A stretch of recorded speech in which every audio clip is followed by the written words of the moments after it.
श्री राम। नमस्कार। आज 30 जून 2020, श्रीमद् भगवद गीता विश्लेषण भाग 18। हम लोगों ने देखा कि परमात्मा श्री कृष्ण ने अर्जुन को इंद्रियों को वश में कैसे रखना है, और जो इंसान अपने इंद्रिय वश में रखता है उसका ही मन शांत होता है, और जिसका मन शांत होता है वो परमात्मा से तुरंत जुड़ जाता है। अब यहाँ पे आज थोड़ा मैं जो भगवद गीता का विषय है वो अभी जो बाहर पूरे दुनिया में कोरोना करके जो वायरस से सब लोग जूझ रहे हैं उसका संबंध कैसा है वो बताता हूँ। भगवान श्री कृष्ण ने सांख्य योग में कहा है कि हर इंसान को इंद्रियों के अधीन नहीं होना चाहिए। हर इंसान को सुबुद्धि और कुबुद्धि ये दोनों दिया हुआ है।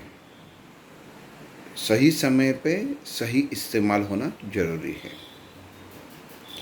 मन शांत रखो। मन शांत रखेंगे तो परमात्मा को प्राप्त कर पाओगे। ये सांख्य योग में बताया है। अर्जुन के सवाल और भगवान श्री कृष्ण ने दिए हुए जवाब, अपना अपना कुछ नहीं रहता। जो अपने सगे वाले रहते हैं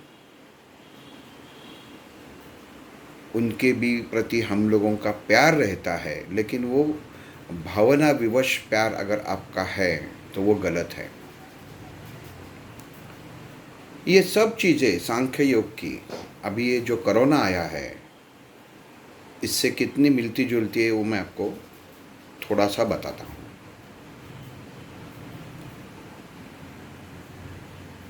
ऐसा सुना है कि ये वायरस जब चालू हुआ तो कहते हैं कि वो चीन से चालू हुआ। कहाँ से चालू हुआ इसका महत्व नहीं है, चालू हुआ ये महत्व है। अभी है वो महत्व है।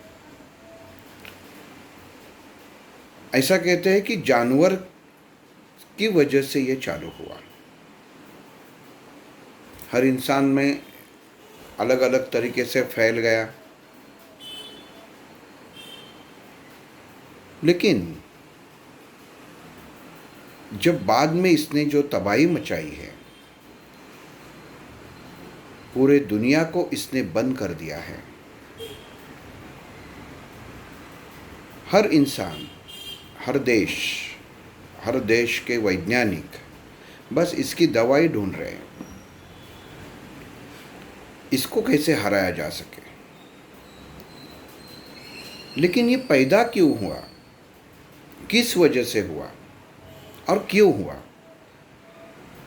ये पहली ही चीज़ ऐसी है कि जहाँ पे मंदिर भी बंद करने पड़े। जितने जितने बड़े मंदिर है वो बंद करने पड़े, जितने जितने धार्मिक स्थल है वो बंद करने पड़े। तो ऐसा इसके अंदर क्या है? हम लोगों ने, पूरे जग ने, पूरे दुनिया ने बस इतना ही सोचा कि ये अनचाहा मेहमान है, जिसको ख़त्म करना है और अपनी ज़िंदगी जैसे पहले थी वैसे ही आगे चलानी है। यही तो सब लोगों की गलती हो गई। आज अगर आप देखेंगे तो इंसान खाली कहने के लायक इंसान और उसके रिश्ते रह गए। एक एक घर के 3-3 बंटवारे हो गए हैं। एक घर के 3 घर हो गए। माँ बाप अलग, अगर 2 बेटे तो 2 बेटे अलग, 3 है तो 3 अलग। कोई किसी को पूछता नहीं है, किसी को किसी से प्यार नहीं है, बस दिखावा है। जिस माँ बाप ने संस्कार किए, अपने बेटों को विदेश में पढ़ने के लिए भेजा, आज उनके ही माँ बाप वृद्धाश्रम में रह रहे हैं। इससे बुरी बात और कुछ नहीं है।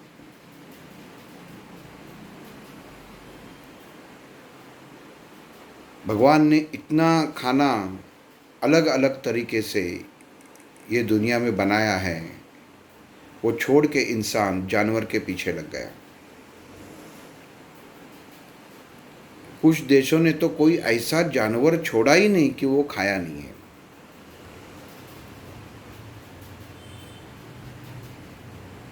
अभी जो वायरस आया है, वैसा और कोई बीमारी हर देश में जैसे जैसे वहाँ पे खाते हैं लोग, जानवर खाते हैं, पहले से फैला ही है, लेकिन फिर भी वो कोई समझ नहीं पाया उसको।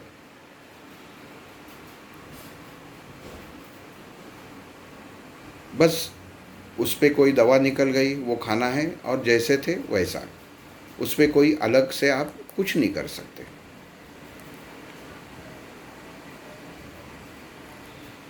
आपकी दुनिया, पहली दुनिया अलग थी। अब कोई लिखना ही नहीं जानता, मोबाइल फ़ोन लेके बैठता है, उसके ऊपर जो है वो अपना जो चाहता है वो टाइप करता है, फ़ोन पे बात करता है। सॉफ्टवेयर इंडस्ट्री, संगणक विभाग, इतना ज़ोर से इतनी बड़ी बड़ी कंपनियां फैली हुई है जो काम करने में इतनी बड़ी तनख्वाह देते हैं, लेकिन वो इंसान सोचता नहीं है कि मुझे खाली पैसा मिल रहा है, सुख मुझसे दूर जा रहा है। ये कभी सोचा ही नहीं है उन लोगों ने।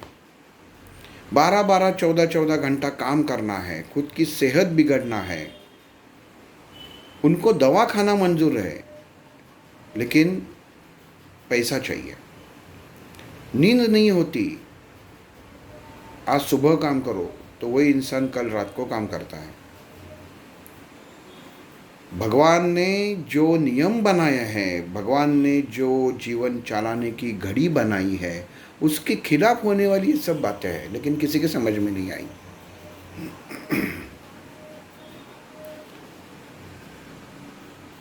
उनके नियम देखिए, सोमवार से शुक्रवार ये सॉफ्टवेयर वाले, संगणक वाले काम करते, शनिचर और इतवार को छुट्टी रहती है। तब जैसा चाहे वैसा वो मज़ा लेते हैं, उसमें इतना खाना पीना जो कुछ है शौक वो करते हैं। उसकी वजह से उनकी सेहत पे असर होता है। 90% लोग बीमार हैं,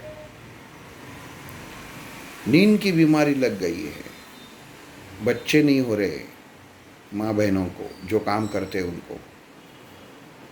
उनको मंथली पीरियड्स आना चाहिए, वो नहीं आता।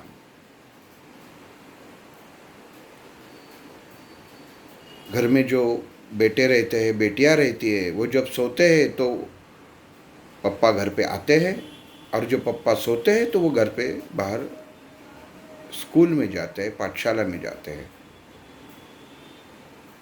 लेकिन ये सब चीज़ें इंसान ने इतनी सहजता से स्वीकार कर ली है कि वो इंसान ही इंसान से दूर जा रहा है। किसी को दिक्कत आ रही है, किसी को, सब जगह खाली पैसों का ही है। मन अस्वस्थ, मेडिटेशन कर रहे हैं, चिंतन कर रहे हैं, ऐसा चिंतन होता है? 5,000 रुपये का आपने कुछ प्रसाद के लिए पैसा दिया तो वो भगवान के प्रति प्यार होता है, भगवान के प्रति समर्पण होता है?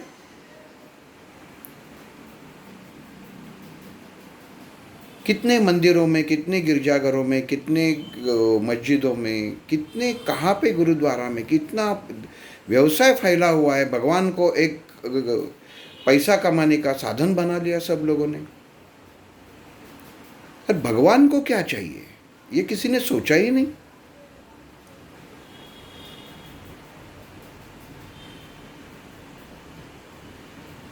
अगर आप वो सोच नहीं पाते तो भगवान के पास कैसे जाएंगे? कितने जगह ऐसा देखा है कि बाहर हम लोग दर्शन के लिए जाते हैं, बाहर ये थाली वो थाली, उसके अंदर ये फूल वो फूल, कितने फूल तोड़ लेते हैं, कितने कपड़े कितने वस्त्र, अगर वो वस्त्र आप किसी नंगे को पहनाते हैं तो ज़्यादा भगवान खुश हो जाएगा। लेकिन ये इंसान समझता नहीं है। क्यों नहीं समझता? स्वार्थ।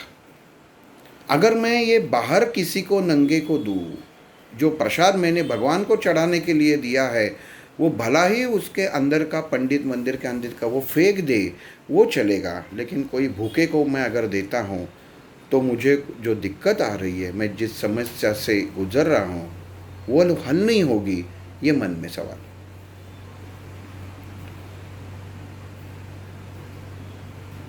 एक घर में होते हुए भी माँ बेटे से बात नहीं होती। घर का खाना क्या है वो भी सब लोग भूल गए। जिंदगी कैसी बितानी है, जिससे व्यसन चलता है, सिगरेट, तंबाकू,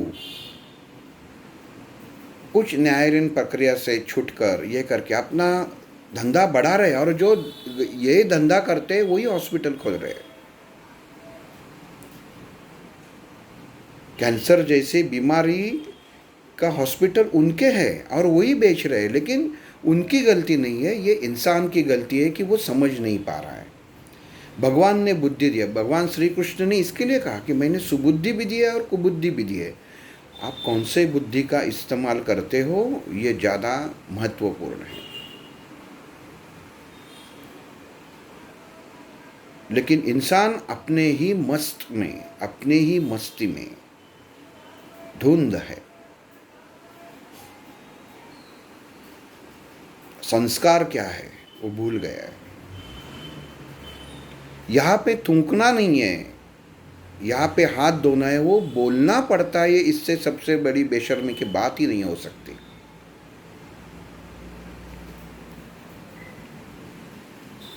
भारतीय संस्कृति विशेषता से हाथ धोने में पहले से बताती है। अभी उसकी जगह कहाँ पे आप उपहार गृह में जाओ, खाना खाओ, हाथ नहीं धोते।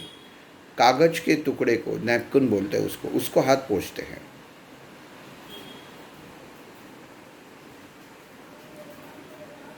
हम लोगों को अपनी संस्कृति पीछे छोड़ के एक नई संस्कृति बनाने के, जो विनाश की ओर जाती है, उसके ओर हम लोग आकर्षित हो गए।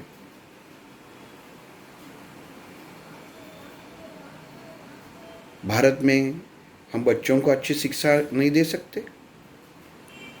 जिसका बच्चा हुआ, हर घर में, हर 4 घर में से एक घर ऐसा है कि जिसका बच्चा अमेरिका में जाके पढ़ता है, जर्मनी में जाके पढ़ता है, और किधर जाके पढ़ता है।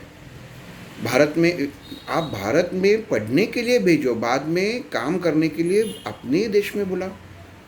अगर वहाँ पे काम करते हैं तो वहाँ का आप पैसे के पीछे लगे हुए, ये तो बात हो गई। और जब अब ये मुसीबत आ गई, कोरोना जैसी महामारी आ गई, और वहाँ पे विदेश में अगर अपने भारतीयों को पता चला कि हम लोगों को पूछने वाला कोई नहीं है, तब सब उठ के अपने देश में आ गए। अभी क्यों आए? अभी आना नहीं चाहिए था। मीन्स आपको पैसा कमाना है तो आप विदेश जाएंगे। लेकिन अगर आपको कोई दिक्कत आती है तो आपको अपने देश की याद आती है। ये कितनी गलत बात है, ये इंसान सोचता ही नहीं है।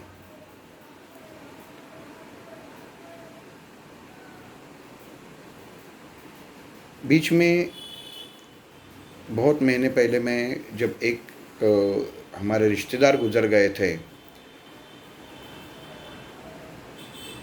तो वैकुंठ में अंतिम संस्कार उसका चल रहा था। उस समय पहले एक कोई बुजुर्ग गया हुआ था, उसका अंतिम संस्कार चल रहा था।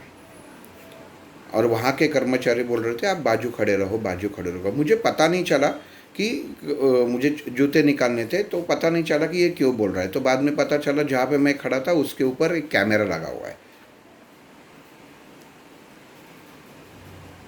वो आदमी जो मरा हुआ था उसका बेटा अमेरिका में बैठ के अपने पिताजी का अंतिम संस्कार देख रहा था। अब ये कोरोना से पहले की बात है। दुर्भाग्य इसके लिए देखिए, अभी तो इतना फास्ट युग हो गया कि इंसान एक दिन में कहाँ से कहाँ पहुँचता है, लेकिन वो बच्चे को अपने पिता के लिए समय नहीं है। सब कुछ ऑनलाइन,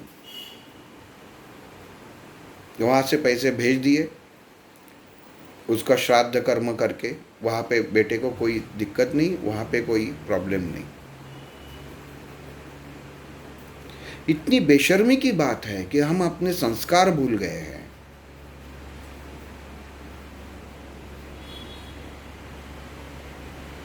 भावनाएं भूल गए। कोरोना ने क्या किया? भगवान ने ऐसा इसे बनाया है, आप ना उसे मार सकते हो ना देख सकते हो। अभी तो देखना, वैज्ञानिक कहते हैं कि सही है, लेकिन जब तक वो आपके शरीर में नहीं जाता, आपका शरीर उसको धारण नहीं करता, तब तक वो उसका अस्तित्व पता नहीं चलता। ये सबसे बड़ी मज़ेदार बात है। ये जो भगवान ने बनाई है, इंसान ने नहीं, ये भगवान ने बनाई हुई चीज़ है। ये भगवान की लाठी है जो हम लोगों को इस वक्त समझना बहुत ज़रूरी है। मन की शांति अगर आप पाओगे नहीं तो आपका विनाश अटल है।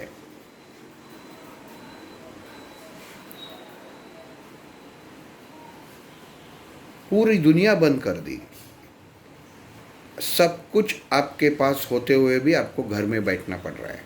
आप सोचिए, एक पल में भगवान ने ऐसी लाठी घुमाई, एक पल में जो था वो ना के बराबर हो गया।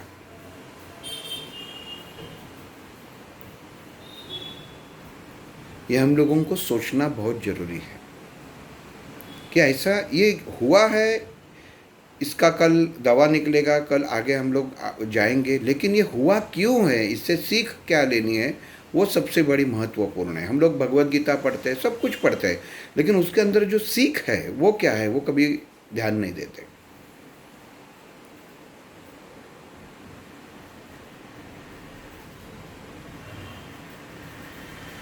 भगवान श्री कृष्ण ने कहा कि आप मुझे पहचान लो। इंसान पहचानता ही नहीं है।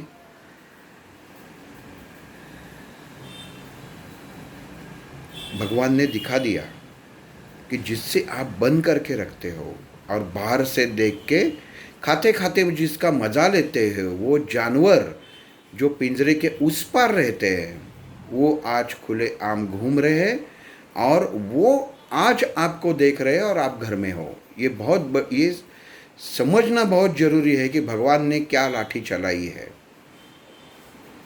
आप चाहते हुए भी बाहर नहीं जा सकते और वो सब जानवर यही वायरस के अंदर सब मज़े से आराम से घूम रहे हैं। ये भगवान बताना चाहता है कि किसी को बंद करके मत रखो, उनकी आज़ादी मत छेड़ो। बीच में जैसे ये चालू हो गया तो एक हमारे दोस्त ने ही दिल्ली से फ़ोटो भेजा था कि अब वहाँ से हिमाचल, हिमालय एकदम बढ़िया दिख रहा है, जो कभी ज़िंदगी में दिखा ही नहीं 50 साल में। कैसे दिखेगा? मीन्स आप सोचिए कि ये भगवान ने जो पृथ्वी बनाई है, इसका हम लोग कितना दुरुपयोग करते हैं, कितना प्रदूषण फैलाते हैं। कभी सोचा है? हम लोग अच्छे ठंडे एसी कार में घूमते हैं, लेकिन जो बाहर पंछी है, बाहर जानवर है, उनका क्या होता रहेगा? क्योंकि किसी को ज़रूरत ही नहीं है। हर इंसान इतना स्वार्थी हो गया है, बस पैसे के पीछे भागा हुआ है। अब मुंबई का हाल देखिए, आज जीवन वाहिनी जिसे रेलवे को बोलते हैं आज बंद है, चाहते हुए भी वो चालू नहीं कर सकते। ये क्यों? कि जो नियम भगवान ने दिए वो आपने ठीक से पढ़े भी नहीं, वैसा आपने जिया भी नहीं।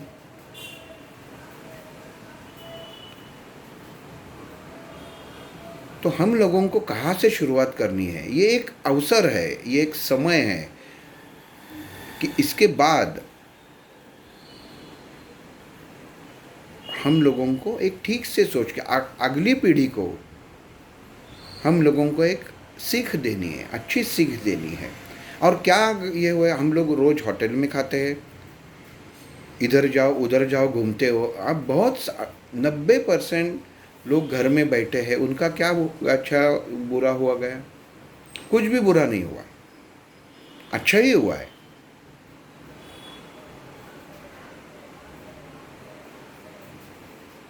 बहुत सारे लोगों ने आत्महत्या की,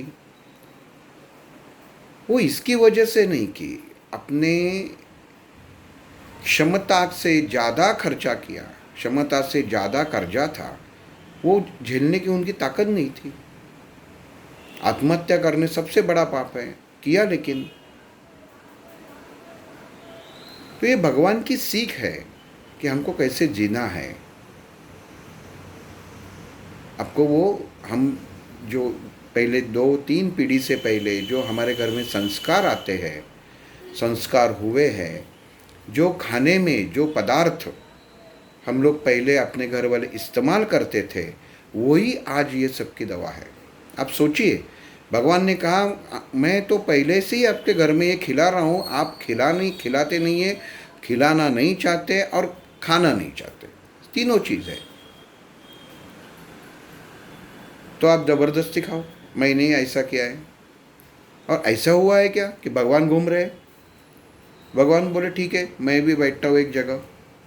अगर आप इंसान रूल पाल रहे हो, नियम पाल रहे हो, तो मैं भी यहाँ पे बैठा हूँ। अगर जो कोई पंडित है, जो कोई धर्मगुरु है, उनको विश्वास है कि ये जो मंदिर में मैं पूजा करता हूँ वो भगवान सबको बचाएगा, तो ये मंदिर खुलने चाहिए। क्योंकि उनको ही विश्वास नहीं है।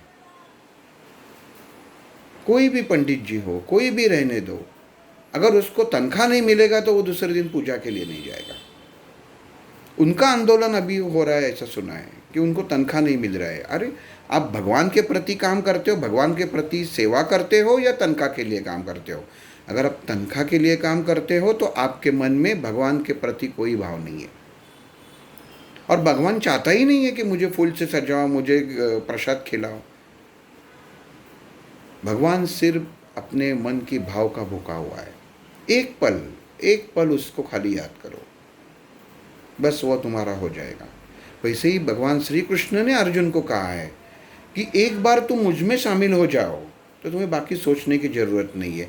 लेकिन इंसान खुद को जब भूलेगा तभी भगवान के ओर जाएगा। खुद में इतना फंसा हुआ है कि क्यों फंसा हुआ है? ये इंद्रियों की वजह से फंसा हुआ है।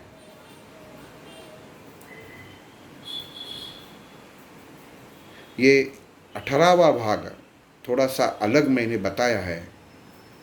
अगर कुछ कहने में कम ज़्यादा हुआ तो क्षमा करना। श्री राम।